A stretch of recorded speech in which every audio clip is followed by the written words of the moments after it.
Hello brother. ఇప్పుడు next వీడియోలో దాదాపు 18 వీడియోలు చేశాను. ఆ 18 వీడియోల్లో కూడా వాస్తు అంటే గృహానికి ఎట్లా సంబంధించింది వాస్తు, తర్వాత బోర్ పాయింట్స్ కొన్ని చేశాను. అంటే కొన్ని వీడియోలు వాస్తు, కొన్ని వీడియోలు బోర్ పాయింట్స్, కొన్ని వీడియోలు జ్యోతిష్యం చెప్తున్నాను. ఇప్పుడు జ్యోతిష్ గురించి కొన్ని వీడియోలు చేశాను. ఇప్పుడు కూడా జ్యోతిష్యంలో ఇప్పుడు రాసులు, నక్షత్రాలు, నక్షత్రాల యొక్క పాదం అంటే నక్షత్రాలు ఒక రాశికి వచ్చి 9 పాదాలుగా విధించారు.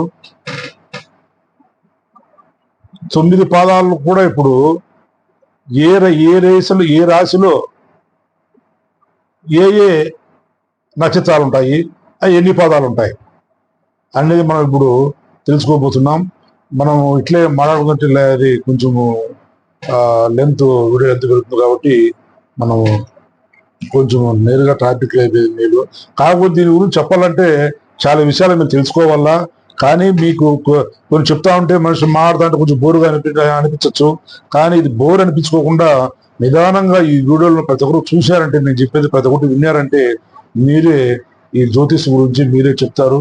ఈ అన్ని గురించి మీరే తెలుసుకొని క్షుణ్ణంగా మీ అంతా మీరే తెలుసుకునే ప్రయత్నం కూడా తెలుసుకోవచ్చు కూడా. అదేవిధంగా ఇప్పుడు నేరుగా మనము ట్రాఫిక్ లేకపోదాం.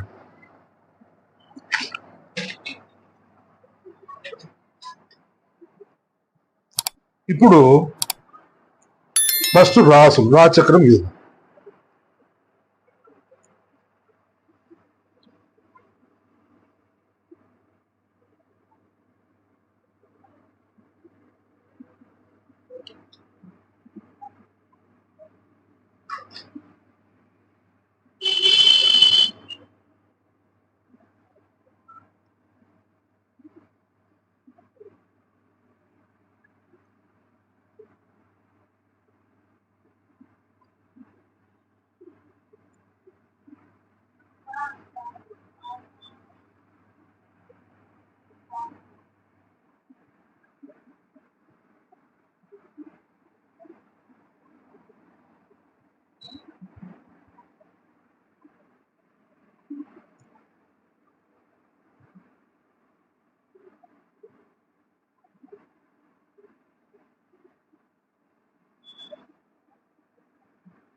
ఇది రాశి చక్రం.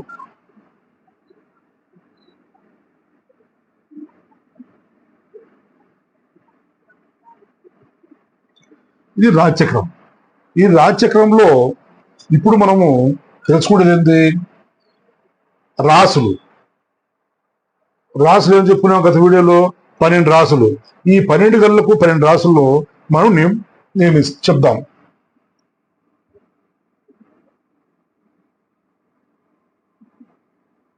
మేషరాశి,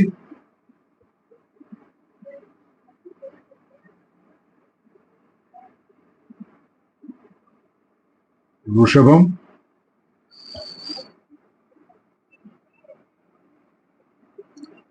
మిథునం,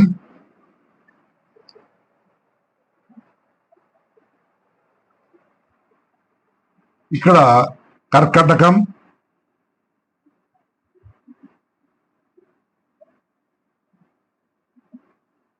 ఇక్కడ సింహం అంటే సింహరాశి, ఇక్కడ కన్యరాశి, ఇక్కడ తులరాశి, ఇక్కడ వృశ్చిక రాశి,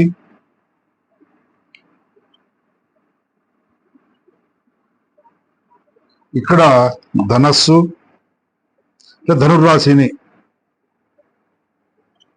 ధనుర్రాశి, ఇక్కడ మకర రాశి,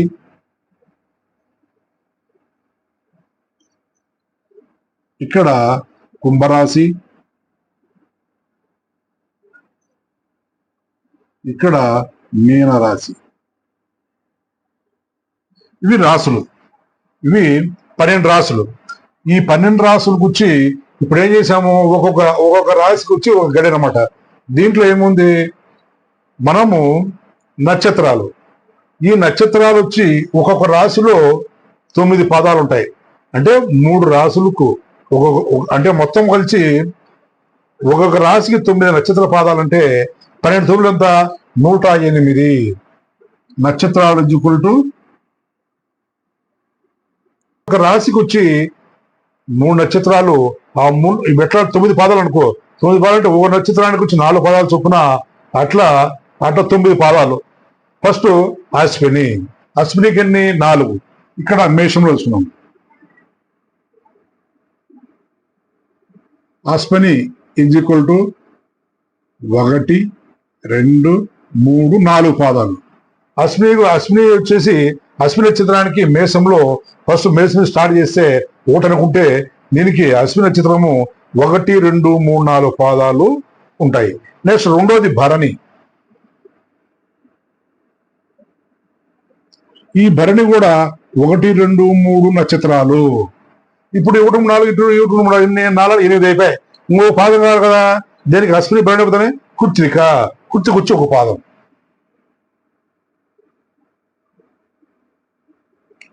కృత్తికి వచ్చి 1వ పాదం, కృత్తికి వచ్చి 1వ పాదం. ఇప్పుడు చూడు, అశ్వినికి వచ్చి ఈ మేషం నుండి రాశిలో అశ్విని నక్షత్రానికి 1వ పాదం, 2వ పాదం, 3వ పాదం, 4వ పాదము. భరణికి 1 2 3 4 పాదాలు. అట్లే కృత్తికి వచ్చి 1వ పాదము. అంటే ఎన్నయ్యే, ఇవి 4, ఇది 1 8, ఇది 1 9 పాదాలు అయ్యా. దీని ఏమని పలుకుతాము, అశ్విని భరణి కృత్తికా పాదం అంటాము. ఏమంటాము, అశ్విని భరణి కృత్తికా పాదం, భరణి కృత్తికా పాదం, మేషం అంటాము. అట్లే ఇప్పుడు రెండోది వచ్చి వృషభం వచ్చేస్తుంది. ఇక్కడ కృత్తిక నిలిచింది కదా, కృత్తిక. కృత్తికి వచ్చి ఇక్కడ 1వ పాదం పోయింది కాబట్టి నెక్స్ట్ 2 3 4 పాదాలు. ఇక్కడ 3 పాదాలు వచ్చాయి. కృత్తిక 3వ పిలిచిన ఎస్ రోహిణి. రోహిణి ఎగ్జిక్యూటివ్ 1 2 3 4 పాదాలు. ఇది ఇప్పుడు 4, అదే ఈ 3 పాదాలు వచ్చినాయి. ఈ 3 4 7, ఇంకో 2 పాదాలు కావాలా. రోహిణి పదాన్ని మృగశిర.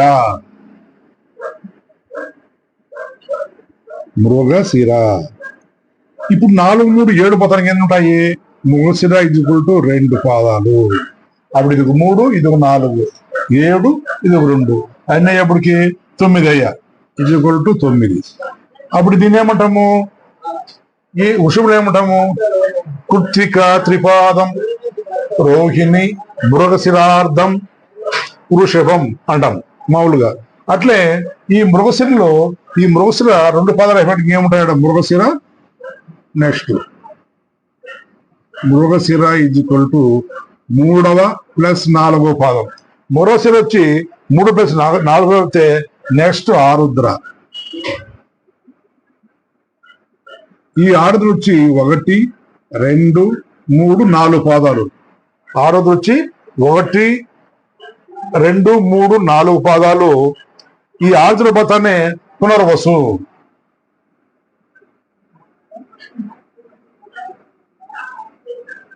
ఈ పునర్వసు వచ్చి దీని 2, ఇది 4, 4 2 6, నేను 3 కావాలా.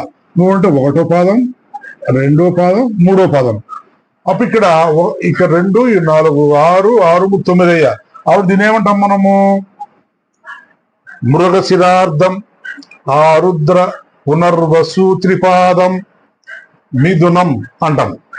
అట్లే విధంగా ఇక్కడ పునర్వసుని 3 పాదాలు అవుతుంటాయి. ఇంకా 2 పాదం, 1 పాదం ఉంది.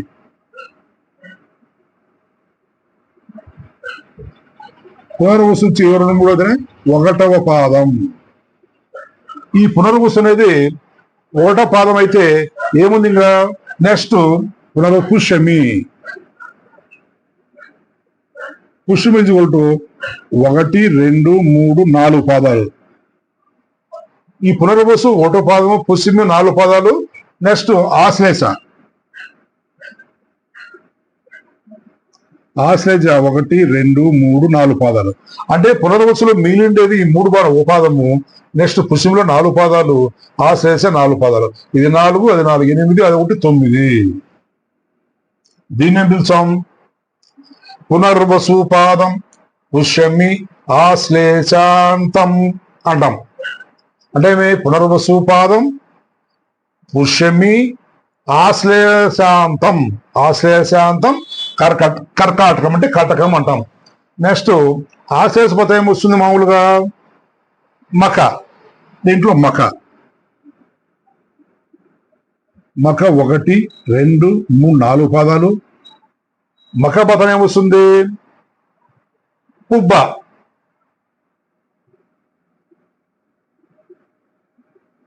పుబ్బ 1 2 3 4 పాదాలు. మామూలుగా నీ పుబ్బ పదనే ఉత్తర.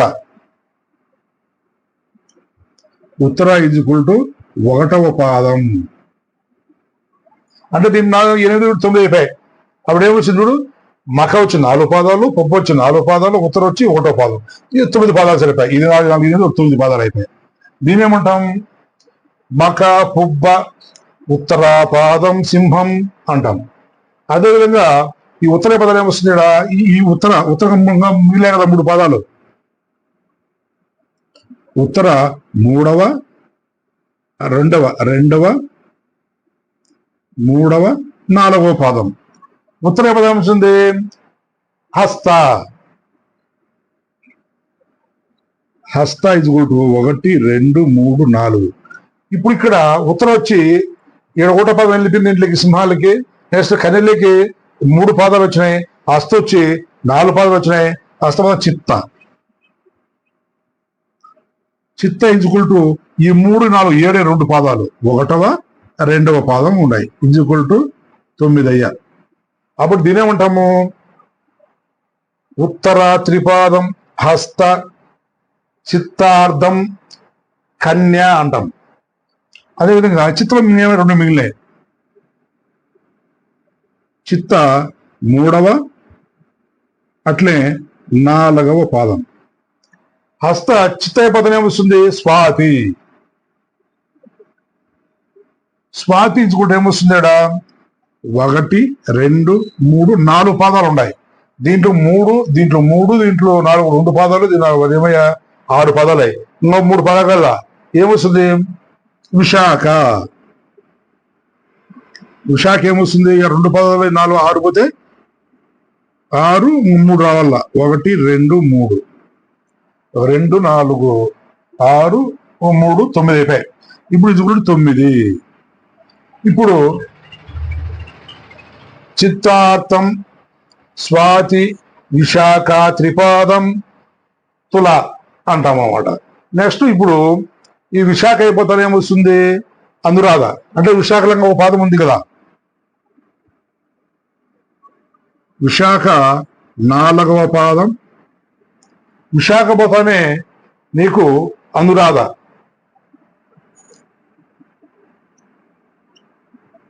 అనురాధ 1 2 3 4 పాదాలు. అనురాధ పోతానే జ్యేష్ఠ.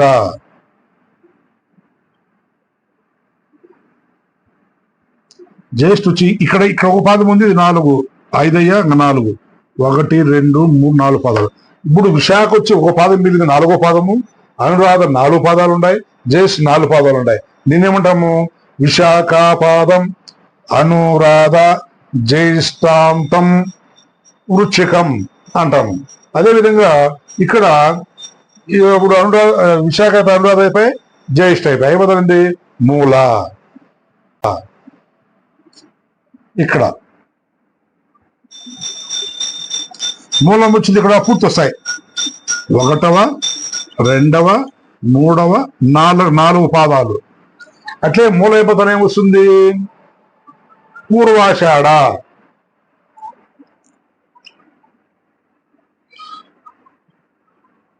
పూర్వాషాఢ ఈజ్ ఈక్వల్ టు దీంట్లో 1 2 3 4 పాదాలు. పూర్వాషాఢ పోతానే ఉత్తరాషాఢ.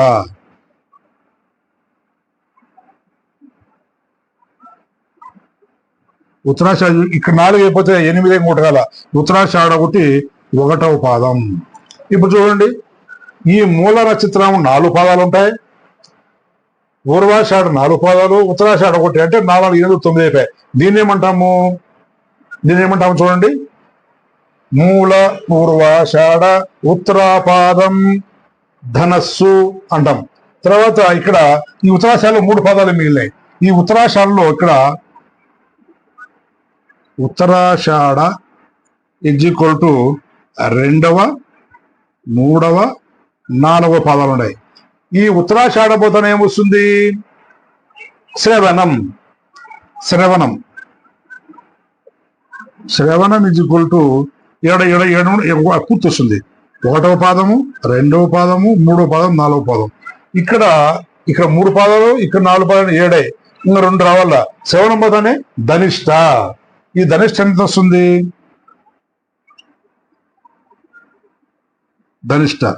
ధనిష్ట ఏమైంది? ఎన్ని వస్తాయి? ఇక్కడ 3, 4, 7 పోతే 2, 1వ, 2వ పాదం.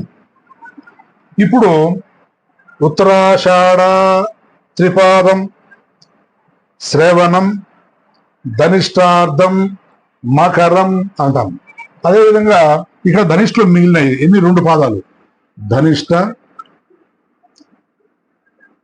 ధనిష్ఠలో 3వ, 4వ పాదం ఉంది. ధనిష్ట అయిపోతే ఏమొస్తుంది? శతభిషం. శతభిషము 1, 2, 3, 4 పాదాలు. శతభిషం పదం ఏమొస్తుంది? పూర్వభాద్ర.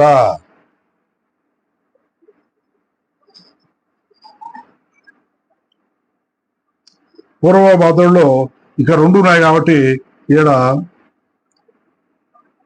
1, 2, 3, 4, 2, 6, 6, 3, 9.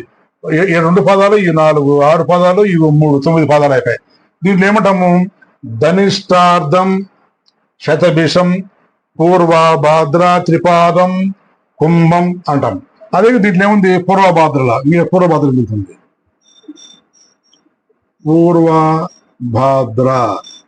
పూర్వభాద్రలు ఎన్ని? 4వ పాదం మిగిలింది. 4వ పాదం. పూర్వభాద్ర ఏముంది? ఉత్తరాభాద్ర. ఉత్తరాభాద్ర 1, 2, 3, 4 పాదాలు ఉన్నాయి. ఉత్తరాభాద్ర పోతానేంది? రేవతి. ఈక్వల్ టు 4 పాదం, ఇది పాదం 4, 5, దీని 4 పాదాలు. 1, 2, 3, 4 పాదం. దీని 4 పాదాలు వస్తాయి. మీన రాశికి ఏమొస్తాయి? పూర్వభాద్ర 1 పాదము, నెక్స్ట్ ఉత్తరాభాద్ర 1, 2, 3, 4 పాదాలు, రేవతి 1, 2, 3 పాదాలు. 4, ఇది 1, ఇది 4, 5, 6, 9. ఇది 9 అయిపోయాయి. అప్పుడు దీని ఏమంటాము? పూర్వభాద్ర పాదం, ఉత్తరాభాద్ర, రేవతి అంతం, మీనం అంటాం అన్నమాట. ఇట్లా ఈ విధంగా మనము ఒక్కొక్క రాశికి 9 భాగాలుగా లెక్కించినాం కాబట్టి ఈ 9 భాగాలు బాగా అర్థం చేసుకోండి. ఇవి రాచక్రము. ఈ రాచక్రమంలో ఇక్కడ ఇది వచ్చి మేషము, వృషభము, మిథునము, ఇట్లా కటకము, సింహము, కన్య, తుల, వృక్షకము, ధనుసు రాశి, మకర, కుంభ, మీనం అని విభజించాం. దీంట్లో మనకు ఒక్కొక్క రాశికి వచ్చి 9 పాదాలు, నక్షత్రాల యొక్క 9 పాదాలు. దీంట్లో బాగా చెప్పినా చూడండి. అశ్విని నుంచి మొదలు పెట్టుకుని ఇక్కడ ఇన్ని నక్షత్రాలు కూడా ఒకటే తెలిపేశాను మీకు. ఈ విధంగా ఇట్లా విడదీస్తే అప్పుడు ఏ నక్షత్రము ఎవరు. దీని వల్ల ఏముంది? ఈ నక్షత్రానికి మళ్ళీ అధిపతులు ఉన్నారు. ఏ గ్రహం ఏ టైంలో మనిషి జన్మిస్తాడో అప్పుడు సూర్యుడు లగ్నం ఎక్కుంటుందో ఆ లగ్నము, సూర్యుని యొక్క లగ్నము ఏ నక్షత్రంలో పుట్టినాడు, అంటే ఏ టైంలో పుట్టినాడో ఆ నక్షత్రం ఎక్కడుంది, ఆ సూర్యుడు ఆ నక్షత్రంలో అక్కడ ఆ టైంలో ఎక్కడ ఉన్నాడు. చంద్రుడు అంతే, బుధుడు అంతే, గురువు, కుజుడు, ఇలా శని, రాహు, కేతువు వీళ్ళంతా కలిసి దీన్ని చూసుకొని మనం జాతకం చెప్పాలి. కాబట్టి ప్రతి ఒక్క మనిషికి ఇలాంటి చున్నగా చెప్పాలి. కాబట్టి మనము ఒక జాతకానికి ఖచ్చితంగా డేట్ ఆఫ్ బర్త్ తీసుకుంటే తప్ప సరిగా వాళ్ళ జాతకం అనేది తెలియదు. దయచేసి మీరెవరు కూడా ఈ ప్రశ్న శాస్త్రాలని ఇవన్నీ మీరు చేస్తే మీ సరిగా మీకు రాదు కాబట్టి, రిజల్ట్ రాదు. కాబట్టి ఖచ్చితంగా డేట్ ఆఫ్ బర్త్ అని తెలిపారంటే నేను ఖచ్చితంగా వాళ్ళకు వాళ్ళ జాతకం వాళ్ళు ఏమేం చేస్తారు, ఎట్లయితారు, ఏం కదా, దానికైనా ఇబ్బందులు ఉంటే మీరు రెమెడీ చేసుకునే విధంగా కూడా నేను చెప్తాను. కాబట్టి మీరు దయించి మీరు ఎంత ఆలోచన చేసి ఈ వీడియోను చివరి వరకు చూసి నా వీడియో నచ్చితే మీరు లైక్ చేసి సబ్స్క్రైబ్ చేసి షేర్ చేస్తారని